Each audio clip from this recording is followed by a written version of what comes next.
болмай мыналарын қайтет. Ал біреулер Астанада жоқ дейді, ал біреулер Алматыда бар дейді.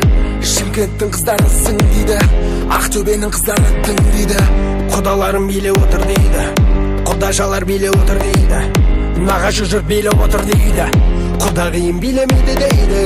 Ал кластастар қайда?